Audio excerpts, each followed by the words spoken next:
آؤ مل کر مانگے دعائیں ہم عید کے دن، باقی نہ رہے کوئی بھی غم عید کے دن۔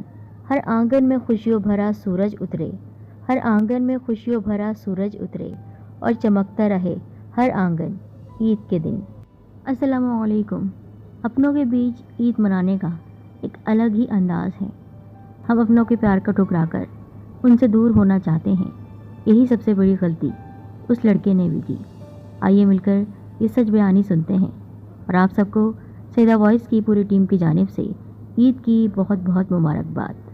کوئی ایسا بھی کرتا ہے ماں باپ کے ساتھ، ضدی بھی ایسا ہے کہ اللہ کی پناہ، چلو جہاں رہے خوش رہے۔ زمینہ کے اندر سے دعائیں نکلتی اور لبوں پر آ جاتی۔ ماں جو تھی وہ بھلا کب ناراض رہ سکتی تھی اس سے؟ فاطمہ، انہوں نے سوچوں میں غرق فاطمہ کو آواز دی، جو بیٹھی تو ان کے پاس ہی تھی مگر ذہن کہیں اور بھٹک رہا تھا۔ جی جی تائمی، وہ کسی قدر بوکھلا کر بولی۔ ہوا بہت تیز چل رہی ہے، پتے بھی اڑ کر برآمدے تک آ رہے ہیں۔ جاؤ بچے، تار سے کپڑے اتار لے ورنہ دھلائی ضائع ہو جائے گی، زرینہ نے کہا تو وہ سعادت مندی سے جی کہتی صحن میں آ گئی۔ دور افق سے آندھی کی نوید مل رہی تھی، کیا خبر وہ آج آ ہی جائے۔ روزانہ کی طرح ایک آس بھرا جملہ آس پاس درد بکھیر گیا تھا۔ فاطمہ کی آنکھوں میں چبھن بڑھنے لگی اور آنسو کی نمی تیر رہی تھی اس کی آنکھوں میں۔ تائی امی اس کے لیے میٹھے چاول بنا رہی تھی، اسے پسند جو بہت تھے۔ پسند تو اسے فاطمہ بھی تھی جو اس کی منکوہہ تھی۔ فاطمہ کی ماں اسے جنم دیتے ہی اس دنیا سے چلی گئی تو باپ باہر کے ملک چلا گیا، وہیں بیاہ رچا لیا اور اپنی دنیا میں ایسا مگن ہوا کہ فاطمہ کو بھی بھول گیا۔ فاطمہ کو تائی زرینہ نے پالا تھا۔ یہاں گاؤں میں تایا احمد حسن کی بہت ساری زرخیز زمینیں تھیں، لاتعداد جانور تھے، وہ انہی کی دیکھ بھال کرتے تھے۔ دیکھ بھال تو اپنے اکلوتے بیٹے علی کی بھی کی تھی، جو کئی بچوں کی وفات کے بعد زندہ و جاوید رہا تھا۔ وہی اب دونوں کی آنکھوں کا تارا اور سہارا تھا، مگر ضد کا مارا تھا، جو کہہ دیا وہ کر لیا، نفع و نقصان کی پرواہ کیے بغیر۔ بچپن کے لاڈ پیار اور توجہ نے اسے خود سر ہی تو بنا دیا تھا۔ فاطمہ سے بھی الجھ پڑتا، مگر والدین کی ڈانٹ سے آواز اس کی رک جاتی تھی۔ فاطمہ سے اس کا نکاح اس وقت ہوا جب وہ 12ویں جماعت کا امتحان دے کر فارغ ہوا اور بی اے کرنے کے لیے دوبارہ شہر جانے کو تھا۔ فاطمہ 10ویں جماعت میں تھی، من موہنی سی، اپنی سی۔ دونوں اس نئے رشتے پر نہ صرف خوش تھے بلکہ دل میں محبت اور بڑھ گئی۔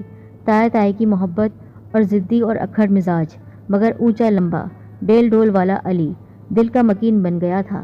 علی کو بھی فاطمہ بہت پسند تھی، ورنہ اس ضدی کا کیا بھروسہ انکار ہی کر دیتا۔ فاطمہ تھی ہی پیاری سی۔ 2 سال اس کی پڑھائی مزید جاری رہی۔ اب وہ اس سے لڑتا جھگڑتا کم پر ناراض زیادہ ہو جاتا، اس پر فاطمہ کی جان پر بناتی۔ جب تک اس کا مزاج ٹھیک نہیں ہوتا، سانس سینے میں اٹکی رہتی۔ وہ تھا عجیب سا سر پھرا، شہر رہ کر اس کی رنگینیوں میں کھوسا گیا تھا۔ اب اس پر ایک ہی دھن سوار تھی کہ بی اے کے بعد وہ شہر میں نوکری کرے گا۔ بی اے کا نتیجہ آ گیا، وہ کامیاب کیا ہوا؟ ذہن میں چھایا خناس بھرپور طریقے سے سر اٹھانے لگا، اسے بہکانے لگا۔ جھگڑا طول پکڑ گیا، نہ ماں مانتی نہ باپ سنتا۔ اتنی زمینیں ہیں، کون سنبھالے گا؟ مجھ میں اتنی ہمت نہیں، تو نے بس نگرانی کرنی ہے افسر بن کر، سارا کام مزدور کریں گے، میں دیکھوں گا۔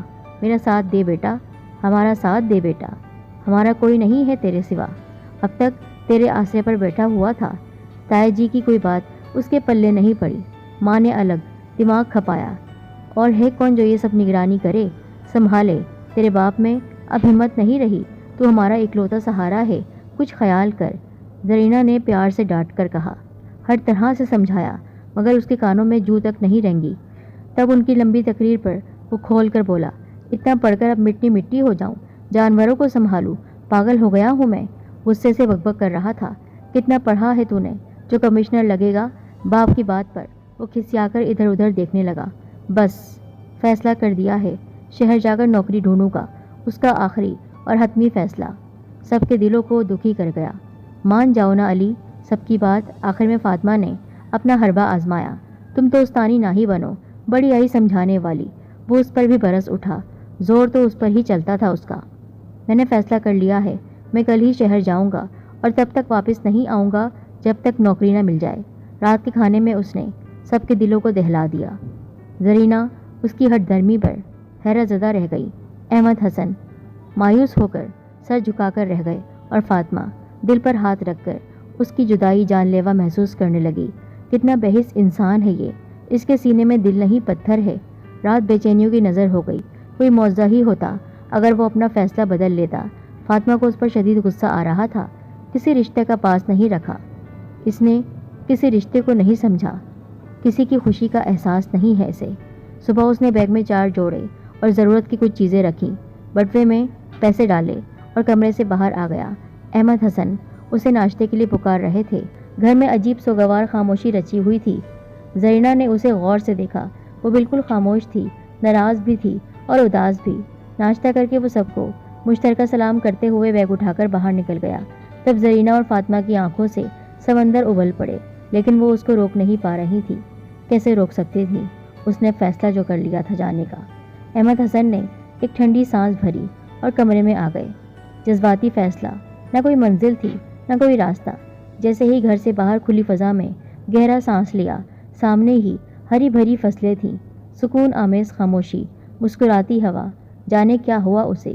کسی شے میں کشش محسوس نہیں ہوئی، بس راستہ اور فاصلہ کم کیے جا رہی تھی اور فضا میں آلودگی بڑھتی جا رہی تھی۔ شہر آ گیا اور وہ اپنے دوست عالمگیر کے گھر جا پہنچا۔ 2-3 دن تو خوب آؤ بھگت ہوئی، پھر یہاں سے جانا پڑا۔ مہمان اب بوجھ بن گیا تھا۔ ایک معمولی سے سرائے میں جا ٹھہرا۔ جو سنتا حیران ہوتا، BA پاس اور نوکری، ارے یہاں تو ڈبل MA رول رہے ہیں، تو کس کھیت کی مولی ہے؟ اس کا مذاق بنتا رہا۔ اسے خود بھی پتا تھا، جانتا تھا یہ اس معمولی تعلیم سے کچھ نہیں ملنے والا، مگر دل کا کیا کرتا جو کسی صورت کھیتوں کھلیانوں میں جانے پر آمادہ نہیں تھا۔ رات رات بھر مچھر اور کھٹمل سونے نہیں دیتے۔ گھر کی مچھردانی یاد آتی، سوکھی روٹی چباتے ہوئے اماں کے ہاتھ کے پراٹھے منہ میں سواد بن جاتے۔ کالی چائے گھونٹ لیتا اور فاطمہ کے ہاتھ کی دودھ پتی چائے یاد آتی۔ گھٹن زدہ ماحول کی نوکری کے لیے دن بھر مارا مارا پھرتا۔ تھکن اور دھوپ میں پھر رول کر رنگ جلتا جا رہا تھا اور کلیجہ الگ۔ جیسے جیسے دن گزر رہے تھے، خواہش ناکامی اور مایوسی میں بدل رہی تھی اور اندر ہی اندر ایک شرم کی کیفیت سر اٹھا رہی تھی۔ واپس آجا بچے، واپس آجا، پریشان نہ ہو، ہاں تیرا گھر ہے یہاں۔ زرینہ کی پکار کو وہ انسنی کرتا جا رہا تھا۔ آخر کب تک کان نہ دھرتا؟ احمد حسن بھی واپسی کے لیے زور دیتے۔ فاطمہ نے اس دوران ایک بھی کال نہیں کی، نہ اس نے فون کیا، بس سلام کر دیتا۔ وہ پشیمان سے زیادہ پریشان تھا۔ آگے اندھیرا ہی اندھیرا تھا۔ وہ جلد کوئی فیصلہ کرنا چاہتا تھا، ایک اور فیصلہ جو مستقل اور کارآمد، فائدہ مند ہو۔ کتنے کٹھور ہو تم علی، جا کے بھول ہی گئے۔ فاطمہ اسے یاد کر کے رو پڑتی۔ زرینہ الگ آنچل بھگوئے رہتی۔ ماں تھی، روز اس کی پسند کی کوئی نہ کوئی چیز بناتی۔ کیا خبر آج چلا آئے؟ ہفتہ 10 دن ہو گئے ہیں اسے۔ جانے کیا کھا رہا ہوگا، کیا کھاتا ہوگا۔ یہاں تو رب کی مہربانی سے رزق کا انبار ہے۔ ہائے میرا بچہ، آجا، واپس آجا۔ زرینہ ہولتی رہتی اور احمد حسن اسے سمجھاتے کہ آخر اسے لوٹ کر یہیں آنا ہے۔ زمانے کے سرد و گرم دیکھ لے، پرکھ لے، زندگی کی اونچ نیچ سمجھ لے تو اسے عقل آ جائے گی۔ عقل ٹھکانے آئے گی تو ہماری محبت بھی سمجھ میں آئے گی۔ پر اب زندگی کی ٹھوکریں ہی اسے صحیح راستہ دکھائیں گی۔ تو فکر میں نہ گھل، وہ آئے گا، وہ ضرور آئے گا۔ احمد حسن اپنے تجربے کی بنیاد پر زرینہ کو سمجھاتے۔ 2-4 دن اور گزرے کہ ماہ رمضان کا مقدس مہینہ رحمتوں کی برسات کرتا ہوا ان پر وارد ہو گیا۔ دعاؤں اور عبادتوں میں شدتیں آ گئیں، ساتھ ہی اس کی یاد میں بھی۔ ظالم کہیں کا، جب سے گیا ہے حال تک نہیں پوچھا۔ کہ میں اس کی کچھ نہیں لگتی، منکوحہ ہوں، نکاح ہوا ہے اس کے ساتھ، لیکن اتنا بے حس۔ اس کی بے حسی اور بے رخی پر فاطمہ کو سخت صدمہ ہوا۔ پھر نئے سرے سے دعائیں، امیدیں دلاتی، رب کی رحمتیں سمیٹتے سمیٹتے آخری عشرہ آ گیا۔ زرینہ اسے بازار لے گئی، عید کی ہر چیز دلائی، کپڑے، جوتے، مہندی، ہار، بندے، سنگھار کی ہر چیز۔ دل یکدم گھر آ کر رو پڑا۔ کس کے لیے سجے گی، کون سراہے گا؟ زرینہ نے اس کی کیفیت دیکھ کر اسے ساتھ لگا لیا تو دونوں نے رونا شروع کر دیا۔ 27ویں شب، رات بھر عبادت میں مشغول رہی وہ۔ ایسی دعائیں مانگی، گڑ گڑا کر پورا ہونے کا کامل یقین تھا اسے۔ صبح ایک دم جانے کیا سوچ کر اسے ایک میسج کر دیا، یہ سوچ کر کہ یہ اس کی طرف سے آخری پیغام ہے۔ اس کٹھور کے لیے، سنگ دل کے لیے، اس پتھر سے سر پھوڑنا اس کے بس میں نہیں تھا۔ 29واں روزہ اہتمام سے تمام ہوا۔ چند منٹوں بعد ہی چاند دیکھنے کا شور مچ گیا۔ زرینہ نے آج افطاری پر بہت اہتمام کیا تھا کہ جیسے آج اس کے آنے کا مکمل یقین ہو اور دعاؤں کی قبولیت کا بھی۔ مہندی گھول دی ہے میں نے، فاطمہ ضرور لگا لینا۔ زرینہ کی آنکھیں بھیگی ہوئی تھی۔ خود فاطمہ نے آج آنکھیں دہلیز پر رکھی ہوئی تھی اور ایک ہی راستہ تکی جا رہی تھی۔ اشک بار ہو گئی۔ میرا محبوب کیا آئے گا؟ اتنا سنگ دل محبوب کیا آئے گا؟ عشاء کی نماز ادا کر کے اس نے کپڑے استری کرنا شروع کر دیے۔ سب سے آخر میں علی کا سوٹ استری کیا جو احمد حسن نے بطور خاص سلوایا تھا۔ یکدم آنکھیں بھر آئیں۔ زرینہ خاموشی سے صبح سوئیوں کے لیے میوہ بنا رہی تھی۔ دونوں خاموش تھی۔ وہ استری کر کے فارغ تھی اب کہ ایک دھاڑ سے دروازہ کھلا اور فاطمہ نے دلربا سا منظر دیکھا۔ تایا جی کے ساتھ وہ نظریں جھکا کر کھڑا تھا۔ وہ کھڑکی میں جیسے جمسی گئی۔ نادم قدموں سے چلتا ہوا وہ اندر آ گیا اور زرینہ کے قدموں میں بیٹھ گیا۔ ان کے پیروں پر ہاتھ رکھ کر معافی طلب کی۔ زرینہ نے اٹھ کر فوراً اسے گلے سے لگا لیا جیسے کوئی چھوٹا سا بچہ ہو۔ ان کے لیے تو وہ نادان بچہ ہی تھا، کم عقل، بے وقوف سا۔ رنگت اس کی بہت کم ہو گئی تھی، پہلے سے خاصا دبلا لگ رہا تھا۔ احمد حسن نے بیگ اس کے پاس رکھ دیا۔ ابھی تک شرمندگی کے سمندر میں ڈوبا ہوا تھا۔ اٹھ، چل ہاتھ منہ دھو لے، میں کھانا گرم کرتی ہوں۔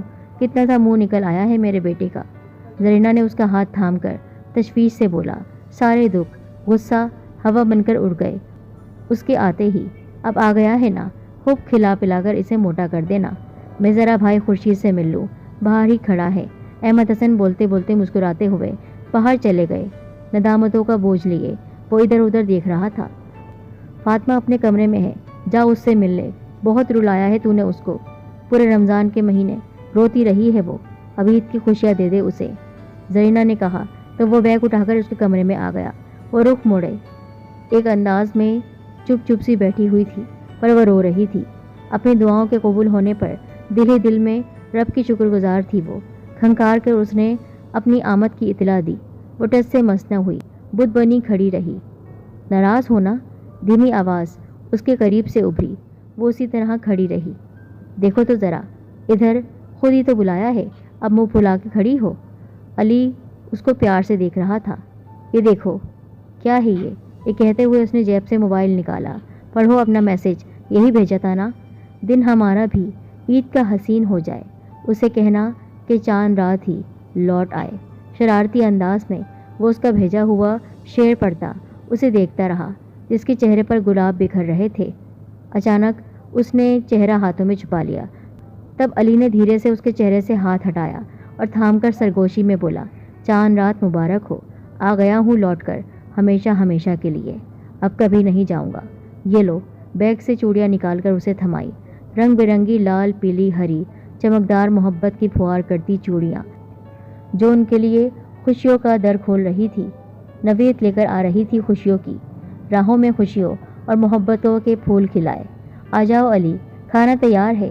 باہر سے زرینہ کی آواز آئی تو وہ اس پر پیار بھری نگاہ ڈالتا باہر آ گیا اور فاطمہ چوڑیاں سینے سے لگائی وہی شعر گنگناتی رہی، دن ہمارا بھی عید کا حسین ہو جائے، اسے کہنا کہ چاند رات ہی لوٹ آئے۔ اپنا دیس تو اپنا ہی ہوتا ہے، آخر وہ اپنے دیس ہی لوٹ آیا تھا، اپنے پیاروں کے ساتھ، اپنی محبت کرنے والی بیوی کے پاس، اپنے ماں باپ کے پاس۔ کہاں گیا تھا خواری کے لیے، کچھ نہیں ملا اسے۔ عید پر اس نے سب کو خوشیاں دی تھی، اصل میں وہ خوشی اس نے خود اپنے لیے منتخب کی تھی۔ اپنے گھر والوں کے ساتھ رہنا ہی سب سے بڑی خوشی ہے، چاہے کم پیسے ہوں لیکن خوشیاں بہت ساری ہوں۔ انسان پیسوں کے لیے کیا کچھ کرتا ہے، پر خوشیاں اپنی کھو دیتا ہے۔ انہی پیسوں کے لیے وہ دور دراز علاقوں میں چلے جاتا ہے۔ مجبوری کی بات الگ ہے، پر کوئی اپنی خواہش کی تکمیل کے لیے اپنوں سے دور ہو جائے تو یہ پھر آپ کی خوشیوں کا مسکن نہیں ہے۔ خوشیاں تو وہاں ہیں جہاں پر آپ کے پیارے ہیں، اور عید کی خوشیاں تو سب کے ساتھ ہی منانے پر ہمیں ملتی ہیں کہ عید ہے ہی خوشیوں کا تہوار، کہ سب ملے ہوں اور آپ سب کی دعاؤں کے تلے اپنی زندگی گزار رہے ہوں۔ ایسا ساتھ تو نصیبوں والوں کو ملتا ہے، ورنہ یہاں تو بہت سے لوگ ہیں جو زندگی کی تنہائیوں میں گم ہو جاتے ہیں، نہ کوئی رشتہ ہوتا ہے، نہ کوئی دوست ہوتا ہے۔ آؤ مل کر